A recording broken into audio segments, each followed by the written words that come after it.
فانزلنا به الماء، ما روان میکنیم بالای همی جای خشک، ماء آب. فانزلنا به الماء، ما روان کردیم به توسط نمی ابر آب، روان میکنیم طرف زمین. فاخرجنا به، میکشیم توسط نمی باران، من کل الثمرات، از هر نوع میوه، هر قسم میوه را الله پیدا میکنه. فاخرجنا به، ما کشیدیم به توسط آبی باران، من کل الثمرات، از هر نوع تولیدات.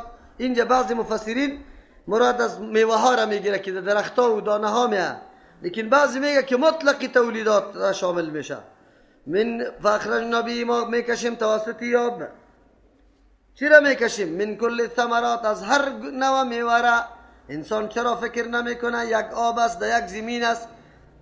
درختها چرا در برگاه هم با هم مخالفت داره، در سخنا هم با هم چیستم مخالفی چهره هاستن، در حالی که باغ یکی است، آبم از یک طرف میخوره لیکن چهره های گوناگون است.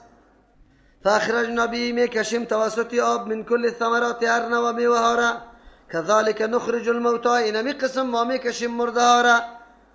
لعلکم تذکرون، بخاطر که شما پند و نصیحت بپذیره، از آخرت غفلت نکنه، بیخبر نباشه. یکی از جمله فلسفه بهار و زمستان آمدن امیسته. ما مشاهده میکنیم درختها مکمل در زمستان برگام نمیمانه، گلا هم میریزه، بلکه برخ خودش. فاخرجنا به، ما میکشیم توسط باران، من کل الثمرات، از هر نوع تولیدات یا میوه ها. کذالک، اینمی قسم که اینمی میوه ها را میکشیم، در حالی که در اولی بهار تمامی درختها را میبینی، دشت میبینی که خشک است، درختها هیچ نوع تازگی نداره، لیکن الله متعال بارانا را میکنه، یک دم درختها شکوفه گل برگ میکنه. الله متعال میفرماید کذالک نخرج الموتى، اینمی قسم ما میکشیم مرده ها را، یعنی آنانی که در قبر فرو رفتن.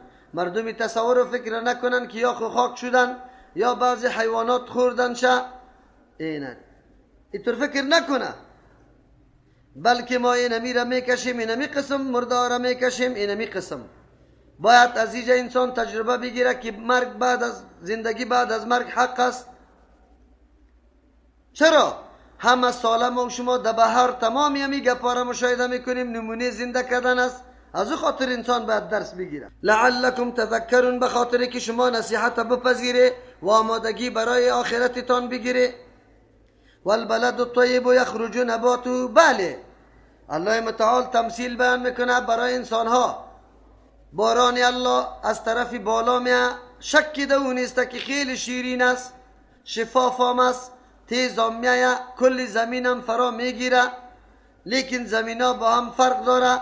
با وصفی که باران ماده حیات است، اینطور موادی است که توسط از او حیات و زندگی بری تو معلوم میشه. امی مثل که اینمی باران زمین زنده میکنه، ما بعضی زمین هاست که از سر آب جذب نمیکنه، هیچ نمیپذیره. بعضی زمین هاست که یک کمی میپذیره، خب به مردم دعوت داده نمیتونه، یعنی میوه و دانه قویش به مردم واضح نمیشه. انسان ها اینمی قسم است. وحی الله، کتاب الله قرآن کریم است، به مثل باران از طرف بالا می آید. والبلد الطیب، زمینی پاک، زمینی که اهلیت داره، لیاقت پذیرش باران نداره. طیب امو زمین همیگه که شوره نباشه، هر چیز سبز میکنه. یخرج نباتو، میبراید چیزی رویدنی از او به اذن ربی، به حکم پروردگارش. والذی خبث، کدام سرزمینی که او اهلیت نداره، قابلیت رویدن نداره، لا یخرج، نمیبراید امو رویدنیش الا نکدا، اگر برایم خیلی ناقص است. کذالک نصرف الآیات، اینمی قسم بار بار گوناگون بیان میکنم دلایل توحید و یکتا پرستی خدا، لقوم یشکرون، برای قومی که واقعا در صدد شکر گزاری سپاس نعمت الله را در کرده میتونه. اینه در اینجا الله متعال میفرماید ببینی که الله بادا را پیدا میکنه، ابرا را میورداره، در نقطه میرسانه که الله خواسته که در اونجا باران کنه، زمین خشک میباشه، وقتی باران میاد زمین یک دم تر و تازه، گل و گلزار میشه، رونق پیدا میکنه و دشت و بیابان قابل دید است. هر کس و دشت و بیابان خوش داره. الله متعال میگه ای دعوتگرا، وحی الله حیثیت باران داره، شما اینطور نشوه بادا پیدا شوه شما را در نقطه های مختلف ببره. از یک مدرسه توحید شما درس فرا گرفتی، لیکن انگیزه و عقیده پیدا شوه که شما را در مختلف جاها ببرتانه و در او جاها که مکمل خشک است یک دم شما حرکت شروع بکنی. نه حرکت که شروع کردی دشتا و بیابانی که تا آلی را نه گل دیده میشود نه بگوی گیاه، آلی یک دم گل و گیاه داره، رونق و زیبایی داره. شما دعوتگرای توحید اینمی قسم پراگنده شوی در بین روی زمین، در هر جای دعوت دین شروع کنه زمین یک دم رونق پیدا میکنه. خود شرطش چی هسته؟ که شما خود باران فرا گرفته باشه، بعد از اون من در گوشه گوشه بروی پراگنده شوی در گوشه گوشه. یک دوم درس بر ما میده، زمین ها تفاوت داره، بعضی زمین ها لیاقت و اهلیت چی را داره؟ پذیرش بارانه. زمین خیلی شیرین است، شورزار نیست که چیزی را سبز نکنه، بلکه هر چیز سبز میکنه. الله متعال میگه رویدنی ازی که میبره به امر به اذن پروردگارید، یعنی قابلیت داره که چیسته آمده. والذی خبوث، کدام زمینی که خبیث است یعنی اهلیتی کاریدن نداره، لا یخرجو الا نکدا، دانه نمیبره مگر خیلی ضعیف میبره. انسان های نمیطور است، وحی الله که آمده یکی پذیرش داره، میتونه از تمام منفعتی نمی وحی الله استفاده بکنه، یعنی اهلیت قابلیت فراگیری وحی را داشت. از او خاطر الله متعال قلبش مالامال ساخته. وقتی که قلبش مالامال ساخت گیاه میبره، حتما ثمره سرش مرتب میشه. والذی خبث، که خبیث است شورزار واره که هیچ چیز نمیپذیره، لا یخرج الا نکدا، هیچ چیز هم نمیبره مگر اگر بره هم خیلی ضعیف است، به خاطری که اهلیت پذیرشی اینمی دعوت نداره. یک سوم گپ والبلد الطیب، اشاره به میکنه قرآن کریم با وصف که فواید خیلی عام داره، حیثیت باران داره که بالای زمین میاد، لیکن زمین انواع و اقسام مختلف داره.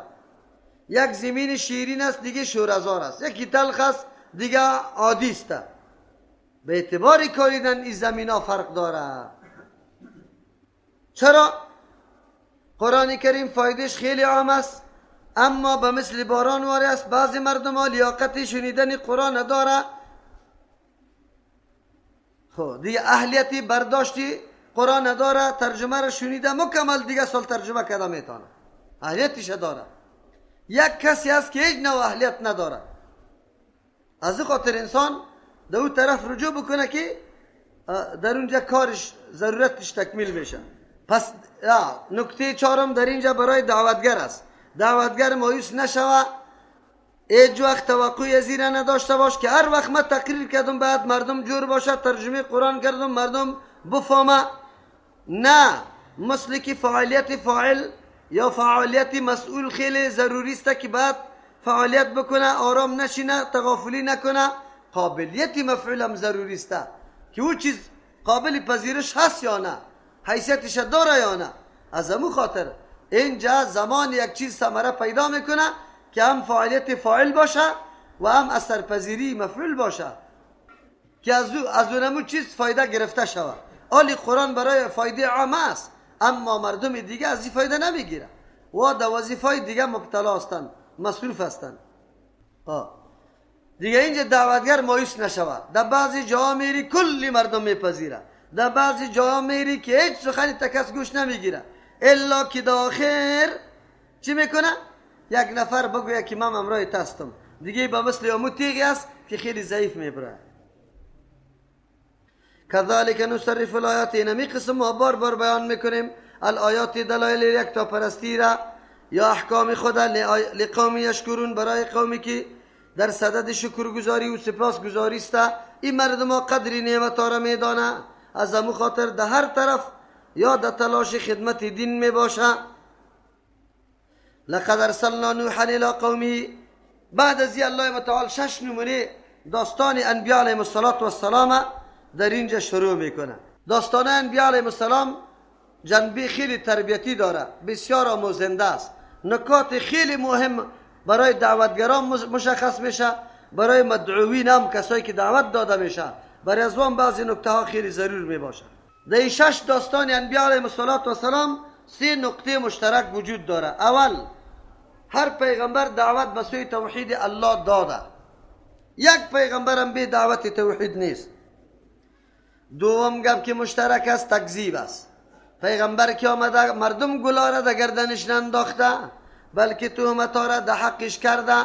یا آدم آمده بچه را از پدر جدا کرده، دختر از مادر، یکی میگن دیوانه است. کل مردم یک طرف است، یک نفر پیدا شده حالی میخواه که کل مردم از طرفی خود چپه کنه، دیوانه نیست؟ دیوانه کی نمیگه؟ مخالفت فرهنگی عمر دیوانگی میگه مردم.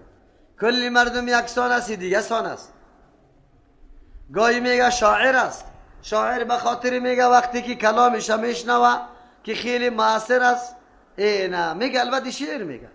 گاهی ساحر میگه برش که قلبای مردم یک ترجمه قرآن کریم یا دعوت قرآن کریم نرم میسازه. باز چی میکنه؟ این دوم تکذیب است، یعنی پیغمبرها دعوت توحید داده، قوما در مقابلش خیسته تکذیب کرده. هر پیغمبر، یک پیغمبر همینطور نیست که مردم قبول کرده باشه. علتش چیست؟ پیغمبرها به او شریعت آوردن کرده که مطابق خواهش نفسانی از ما نیست. در سوره بقره چی میگه؟ او کلما جاءکم رسول لا تهوا به انفسکم. پیغمبر به او چیز آوردن کرد که خوش نداشت نفسای شما. دیگه چیست؟ کذبتم، شما نسبت دروغ کرده. تکذیب کردن قوم پیغمبران را نقطه مشترک در بین کل پیغمبر است. سوم نقطه مشترک نزول عذاب الله بالای مخالفین است. این 3 نقطه مشترک در بین کل داستانهای انبیاء علیهم السلام است. برای دعوتگرا درس است. بله، پیغمبر که آمده دعوت پنهان کرده، کل مردم یک طرف روان است. کدام سخنی که تو دعوت میدی یگانه شخصی هستی که تنها توستی، کسی دیگری نداری، آیا تو ولی به مردم بیان کنی یا نکنی؟ قرآن برات میگه که هر پیغمبر که در قوم آمده یک نفر بوده، دعوت به دین داده، کل مردم مخالف بوده، از همون خاطر مردم ایره تکذیب کرده و ایره نگذاشته. ای دعوتگر، تو می دعوت ولو که یک نفر باشی، دعوت دین خامخا تو به مردم برسان. بله مردم در مقابلت میخیزه، تکذیبت میکنه، تهمتا در جانت بسته میکنه، رقم تهمتا را پروایش نداشته باش. چرا؟ از تو که افضل ترین مخلوقات انبیاء علیهم السلام همین تکلیف ها را برداشت کرده، اما و میدان دعوت ترک نکرده، اعلان نکرده، از استقامت و صبر کار گرفته تا که نتیجه مرتب شده. تا وقت یا زحمت کشیده. سوم درس برای دعوتگرای است که دعوتگرا اینطور هم فکر نکنی که دشمنان مخالفینتان همیشه نیرو داره، همیشه سری قدرت است. نه، روز فرا میرسه که عذاب الله دامنگیر از او میشه. کدام پوستی که در قندهار مردم منع کرده بود از تبلیغ، میگم مکمل از بین رفت. مکمل از بین رفت. کسی که مانع قرآن دعوت میشه عذاب الله میاد، اما عذاب الله متنوع است. مثل امتهای سابق واره گاهی مکمل همیطور هلاک میشه، گاهی الله متعال در این طور یک بدبختی او را مبتلا میسازه که حقیر میشه. مردم مدحش خود چی میکنی که سلام سرش نمیپرده، در این سرحد میرسه. پس دعوتگر چون که در آخر الامر الله وعده داده که مخالفت از بین میبره، حرکت ادامه بده یا نه که توقف بده؟ ادامه بده. نترس از مردم که مردم قطم نیست.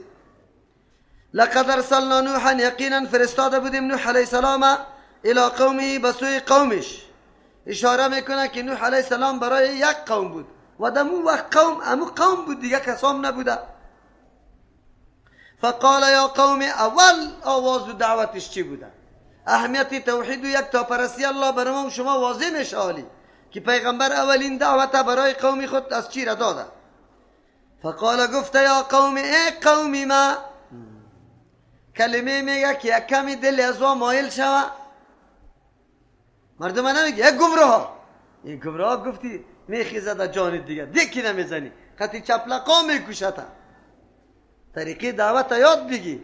پیغمبر خیسته مردم ها را میگه یا قومی، راستی در نسب یک جای هستن، حالی چی میگیم؟ وطندارایم. ای قومی ما، اعبد الله، عبادت یک الله را بکنی، یک الله را. چرا؟ ما لکم من اله نیست برای شما من اله، یک اله، کسی اله وجود نداره به نام اله، مستحق عبادت کسی وجود نداره. کلمه ما لا اله الا الله امی مطلب داره. لا اله نیست لایق عبادت الا الله، بغیر از کی؟ الله. عبادت حق الله است و از دیگرها چیست؟ منفی است. نفی کردی. این جمع میگه اعبد الله، خاص یک الله را عبادت کنید. چرا؟ ما لکم من اله غیره، نیست برای شما معبودی بر حق غیر از الله متعال. این آیت امرای هر پیغمبر تکرار میشه. آوازی اولی پیغمبر برای دعوت قوم خود عقیده توحید است. کدام رقم توحید؟ 3 قسم توحید داره. یکی توحید ربوبیت که اکثریت مشرکین مکه را میپذیرفتند، عالم میپذیره، خالق الله است، مالک الله است، رازق الله است، مدبر الله است. بگوید دیگه میراننده، زنده کننده، تدبیر کننده، عزت دهنده، ذلت دهنده، بگوید پادشاهی دهنده، پس گیرنده الله هست. این را توحید چی میگه؟ ربوبیت میگه. جنگ قوما قطعی انبیاء علیهم السلام سری توحید نبوده، این توحید میپذیرفتند. دوم قسم توحید الوهیت است. حق عبادت غیر از الله دیگه هیچ کس نداره، نه پیغمبر، نه ملک، نه جنی، نه انسی، نه ولی، نه صحابی، هیچ کس هم نداره. عبادت چی را میگه؟ نماز. عبادت چی را میگه؟ روزه. عبادت چی را میگه؟ تلاوت. عبادت هر قول و عملی که پسنده بر از کیست؟ این را توحید الوهیت میگه. کل نزاع و جنگ پیغمبر امرای قومایشان دیره میگه. میگفتن بله مالک خو الله است، عبادت هم بر الله شوه، خو کم کمی دیگران هم در نظر بگیریم. چرا؟ واسطه است به پیش شدن الله. ما نعبدهم الا لیقربونا الی الله زلفا. ما یا را واسطه جور میکنیم، به نام از یا نظرا میکنیم که یا خوش شو از ما. خبر نداره کی است تو، خبر نداره کجا هستی. چی کرده ای؟ اعبد الله، عبادت یک الله را بکنی. ما لکم نیست برای شما من اله معبودی بر حق غیره غیر از الله متعال. اینی اخاف، ما میترسم، علیکم بالای شما، عذاب یوم عظیم، عذاب یک روزی که خیلی بزرگ است و عذاب یا روز بزرگ است. هر دو معنا درست است.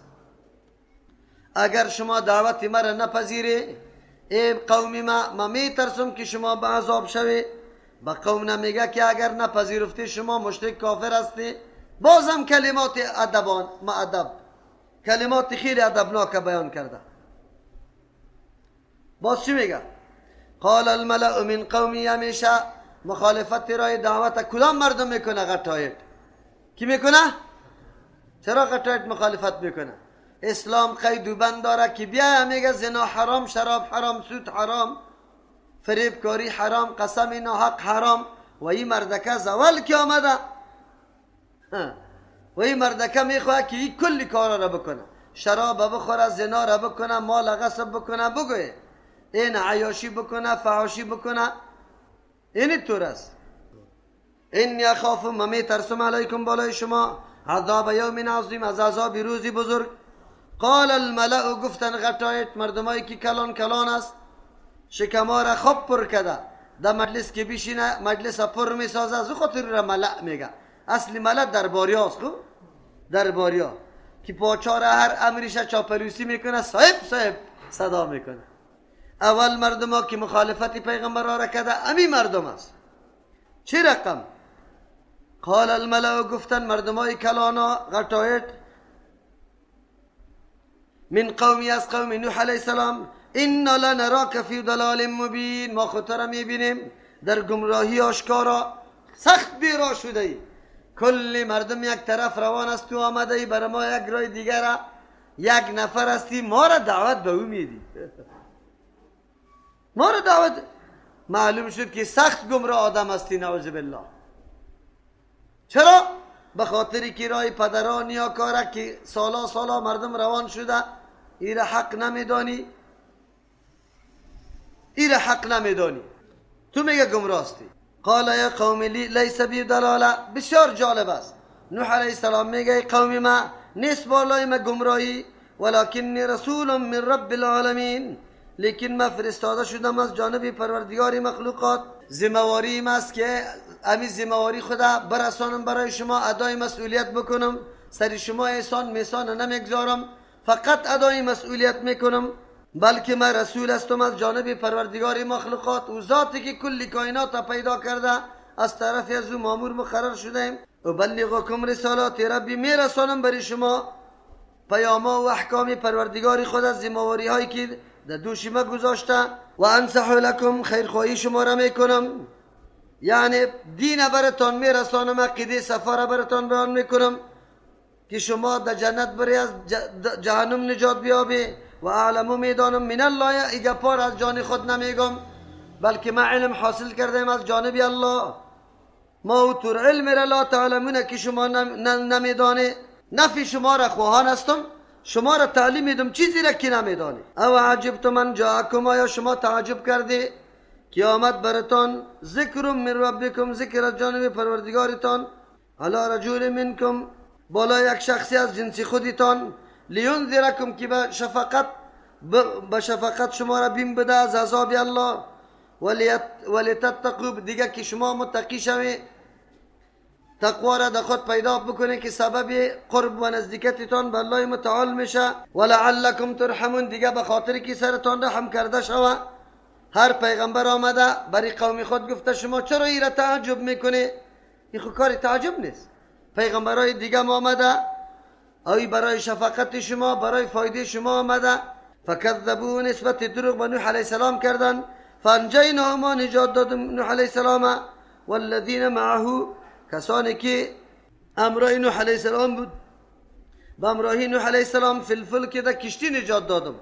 و اغرقنا الذین کذبوا، غرق ساختم کسانی که نسبت دروغ میکردن بی آیاتنا، به دلایل توحید ما یا به احکام ما. الله متعال میگه انهم کانوا قوما عمین، یقینا نبود قوم خیلی کورانه حرکت میکرد.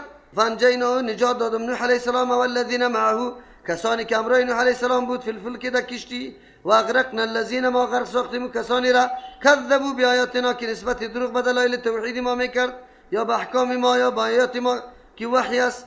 انهم کانوا قوما عمین، یقینا یا بودن قومی چی؟ قومی که کور بودن، حقیقت درک کردن نمیتونستن. چرا؟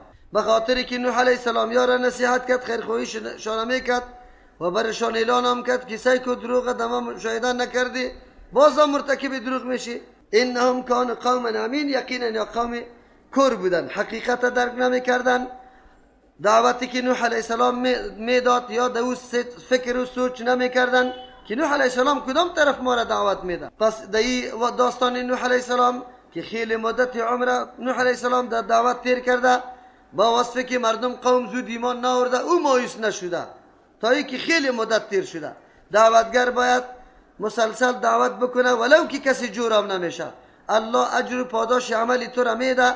اوی که بعضی مردم جور میشه، این چی است؟ خوشبختی است، رحمت الله متعال است. سبحان ربک رب العزة عما یصفون و سلام علی المرسلین والحمد لله رب العالمین.